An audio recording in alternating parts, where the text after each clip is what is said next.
Hello दोस्तों, नमस्कार। आप सभी को Zoom study centre by Mukesh Agarwal coaching में आप सभी का स्वागत है।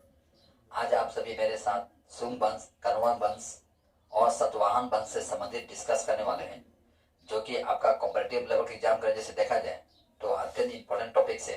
यानी आपका परीक्षा में सुंग वंश, सतवाहन वंश और कण्व वंश से संबंधित प्रश्न पूछे जाते हैं।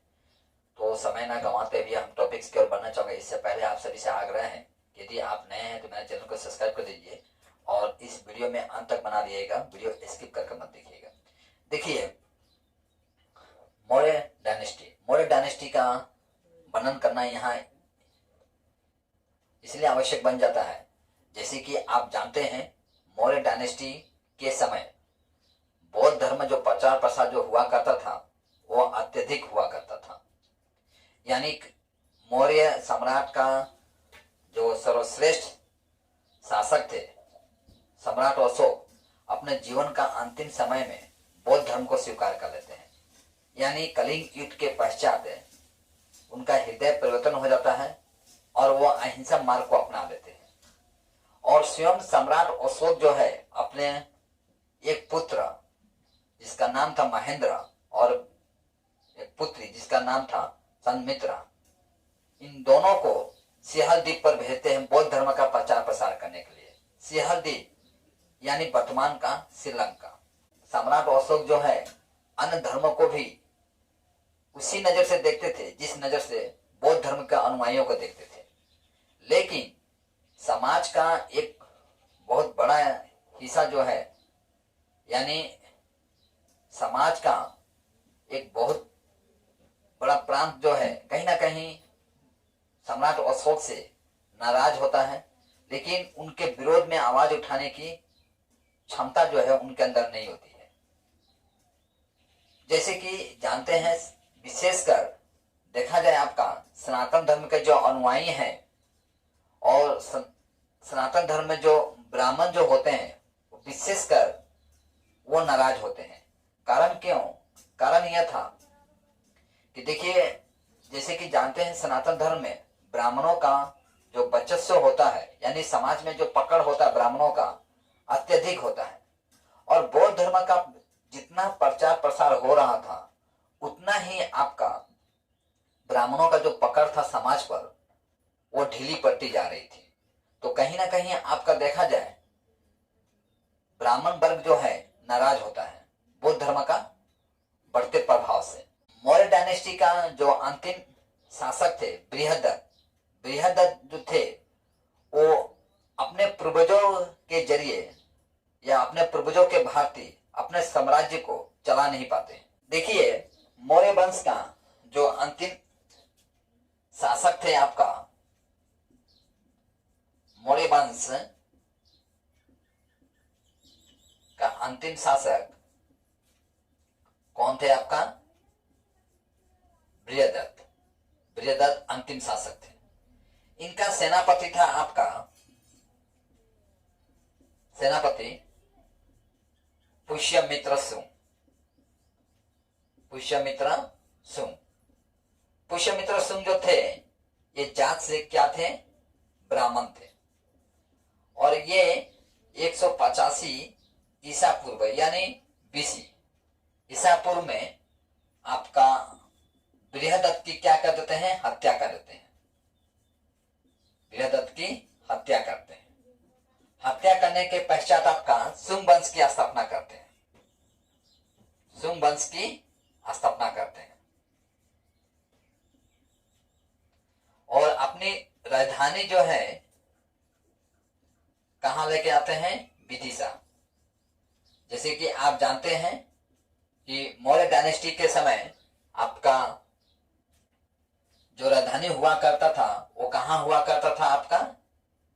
यानी बृहदत्त के समय पाटलिपुत्र। जबकि पुष्यमित्र सुंग जो है अपना राजधानी कहां बनाते हैं? आपका विदिशा बनाते हैं। पुष्यमित्र सुंग के समय आपका यूनान शासक मिनांडर जो कि भारत पर आक्रमण करता है, लेकिन इसे परास्त करते हैं। कौन परास्त करता है? आपका पुष्यमित्र सुंग। पुष्यमित्र शुंग।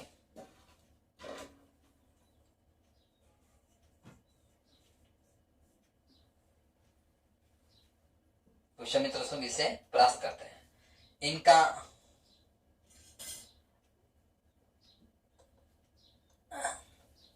यह पुष्यमित्र शुंग जो है अश्वमेघ यज्ञ भी करते हैं। अश्वमेघ यज्ञ करते हैं और भरहुत स्तूप का निर्माण भी करते हैं। तो जैसे कि आप जाने यहां पर कि मौर्य डायनेस्टी के समय बौद्ध धर्म का प्रचार प्रसार करने के लिए सम्राट के द्वारा हर संभव प्रयास किए जाते थे। यानी सम्राट के द्वारा जगह जगह मठों का निर्माण किया जाता था, बौद्ध सभाओं का आयोजन किया जाता था, शिलालेखों का आविष्कार किया गया था, स्तूपों का निर्माण किया गया था। इन शिलालेखों पर देखा जाए आपका बौद्ध धर्म से संबंधित कई उपदेश लिखे गए थे। तो कहीं ना कहीं बौद्ध धर्म का जो बढ़ते प्रभाव था, इससे जो है सनातन धर्म के अनुयायी थे, जैसे कि मैं बताया आपको, विशेषकर ब्राह्मण वो नाराज हो जाते हैं। यही कारण है कि आप सनातन धर्म का बढ़ावा देने के लिए पुष्यमित्र शुंग जो है अश्वमेघ यज्ञ कराते हैं, स्तूप का निर्माण कराते हैं। तो इनका जो अंतिम शासक कहा जाए आपका, कौन थे आपका?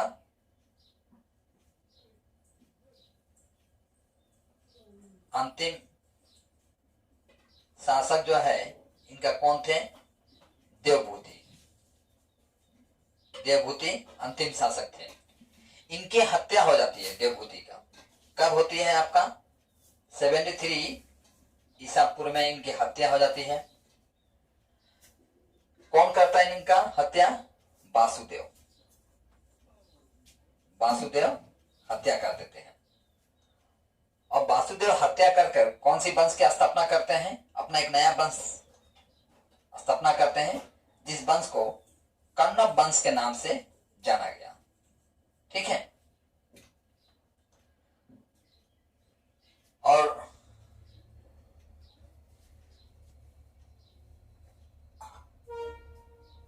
कण्व वंश का अंतिम शासक देखा जाए तो कौन थे आपका? सुषमा था। इनकी भी हत्या हो जाती है। ठीक है। इनकी हत्या कब होती है?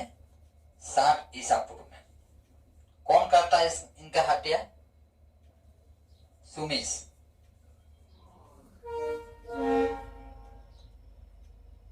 सुमिस इनका हत्या करता है और हत्या करके कौन सी वंश की स्थापना करता है? सातवाहन। ठीक है। सातवाहन देखा जाए किस स्थान को कहा जाता था? वर्तमान में आप समझ लीजिए आंध्र प्रदेश को।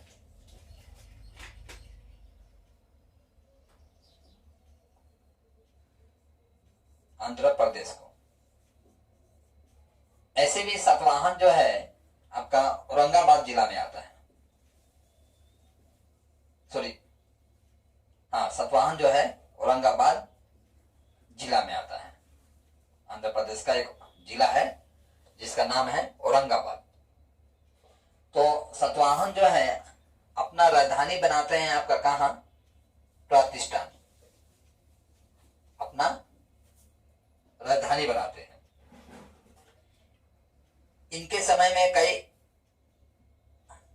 प्रसिद्ध राजा हुए थे सातवाहन के समय में, जिनका नाम था सुमेश और गौतमी पुत्र सातकेन। इनके समय में ये प्रसिद्ध राजा हुआ करते थे सातवाहन के समय। ठीक है। सातवाहन भी आपका देखा जाए, सातवाहन जो है आपका अश्वमेध यज्ञ कराते हैं और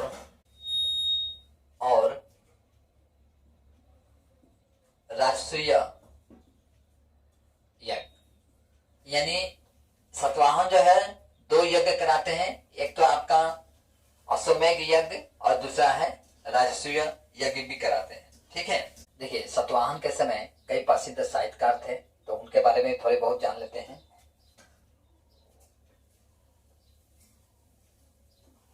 सतवाहन के समय प्रसिद्ध साहित्यकार, ठीक है, तो मूल रूप से 2 प्रसिद्ध साहित्यकार थे। एक का नाम था हाल और दूसरा का नाम था गुना ढय। हाल के द्वारा लिखा गया जो पुस्तक था वो कौन था? सप्तशतक।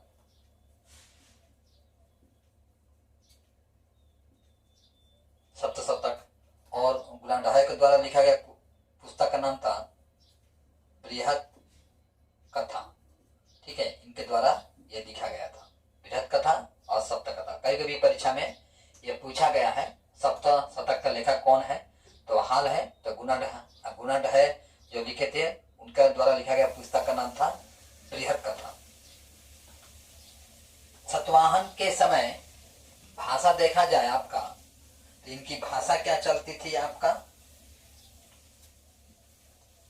प्राकृत भाषा चलती थी। ठीक है, इनका भाषा जो था क्या था? प्राकृत।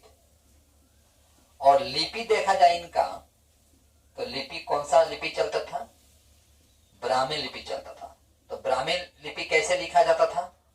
आपका बाएं से दाएं की ओर। ठीक है, बाएं से दाएं की ओर ब्राह्मी लिपि लिखा जाता था। और इस ब्राह्मी लिपि से ही आपका देवनागरी भाषा का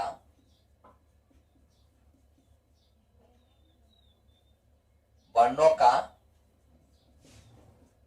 आविष्कार हुआ है। ठीक है, वर्णों का आविष्कार या खोज कह सकते हैं। वर्णों का आविष्कार ही लिख देता हूं, वर्णों का आविष्कार हुआ है। ठीक है, आविष्कार हुआ है। तो देखिए सतवाहन जो वंश था, इनके वंश के समय में आपका कई धातुओं का भी उपयोग किया गया था, जिसमें आपका तांबा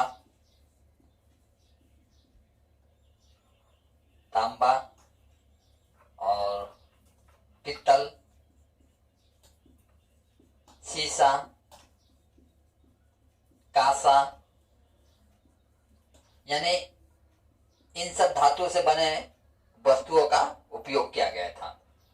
और सतवाहन जो है इनकी कई प्रसिद्ध कार्य भी हैं, जो कि परीक्षा में पूछा जाता है। आपका अजंता की जो गुफा है सतवाहन द्वारा ही बनाया गया था, तो वो भी जान लेते हैं। इनके जो प्रसिद्ध कार्य कौन कौन से हैं। देखिए इनका प्रसिद्ध जो कार्य देखा जाए आपका,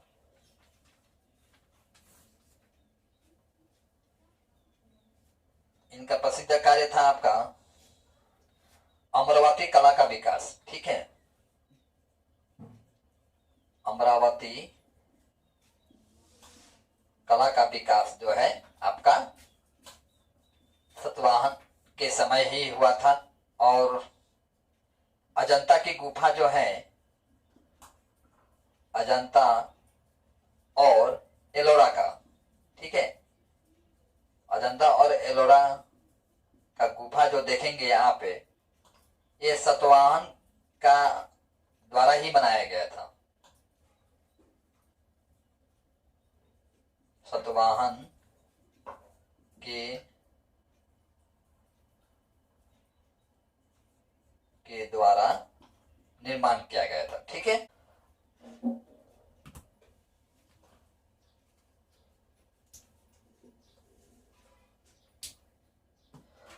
और सतवाहन जो समाज था आपका कैसा समाज था? ये मातृक सकारात्मक था।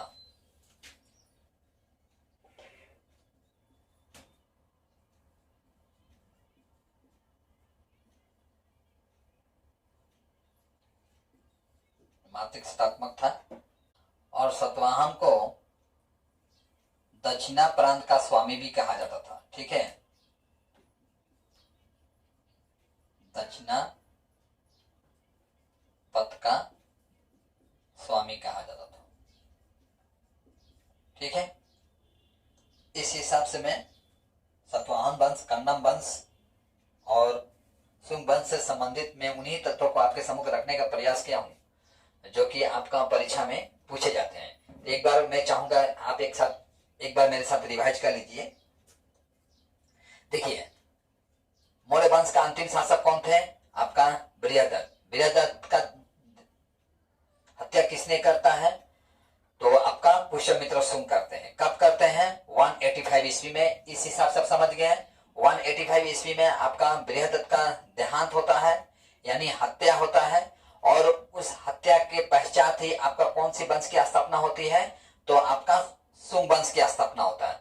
इस हिसाब से कहा, आप समझ गए कि शुंग वंश के संस्थापक कौन थे? आपका पुष्यमित्र शुंग थे। ठीक है, परीक्षा में यहां से पूछा जाएगा कि शुंग वंश की स्थापना किसने किया था? तो पुष्यमित्र शुंग किया था। पुष्यमित्र शुंग के समय, यानी शुंग वंश के समय आपका देखा जाए तो शुंग वंश का राजधानी कहाँ हुआ करता था? तो विदिशा हुआ करता था।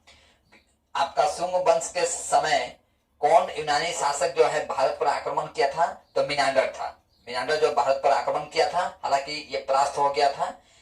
आपका शुंग वंश ने कौन कौन से यज्ञ कराए थे? तो आपका अश्वमेघ यज्ञ कराए थे। हालांकि अश्वमेघ यज्ञ जो है आपका सातवाहन भी कराए थे।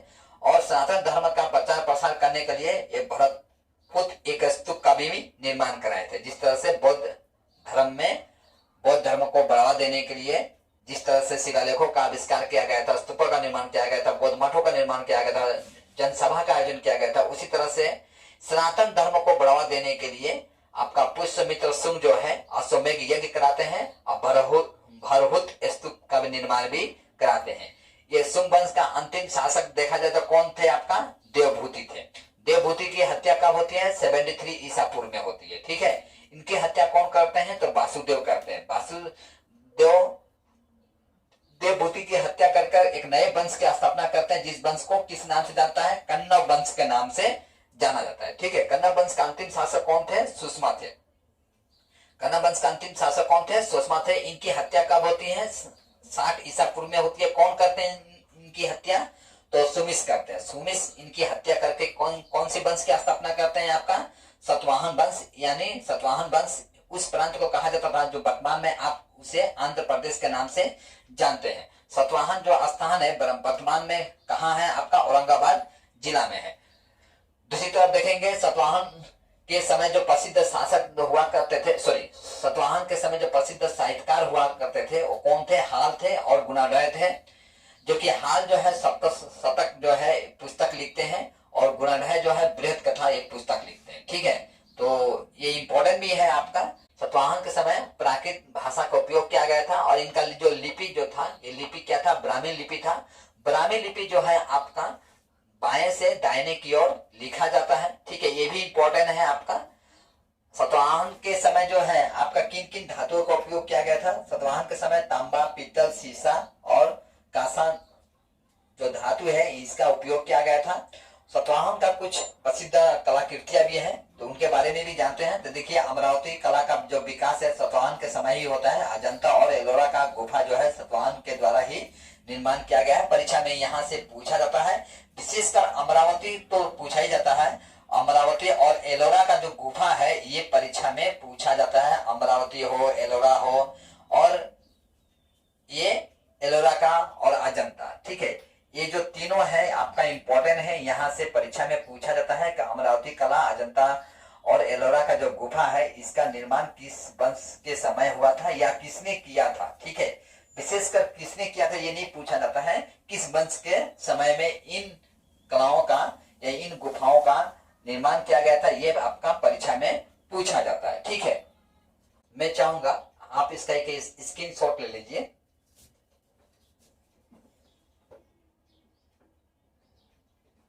देखिए, इस तरह से मैं सातवाहन वंश, कन्नव वंश और शुंग वंश से संबंधित मैं उन्हीं तत्वों के आपके सम्मुख रखने का प्रयास किया हूं जो कि आपका कॉम्पिटिटिव लेवल के एग्जाम के नजरिए से देखा जाए तो ये इम्पोर्टेंट था ये वंश, और मैं उन्हीं तत्वों के आपके सम्मुख रखा हूं जो कि इस टॉपिक से संबंधित जहां जहां से प्रश्न पूछे जाते हैं, मैं उन्हीं तत्वों के ऊपर मैं डिस्कस किया हूं, ताकि आपका वीडियो बड़ा ना हो और इम्पोर्टेंट भी मिल जाए आपको। तो आशा करता हूं आज के क्लास में जो बताए गए कुछ विशेष तत्व थे आपके लिए काफी लाभदायक सिद्ध हुआ होगा, और अब तक आप मेरा चैनल सब्सक्राइब नहीं किए होंगे, अब तक कर चुके होंगे, और लाइक कमेंट और शेयर अवश्य कीजिए। जय हिंद।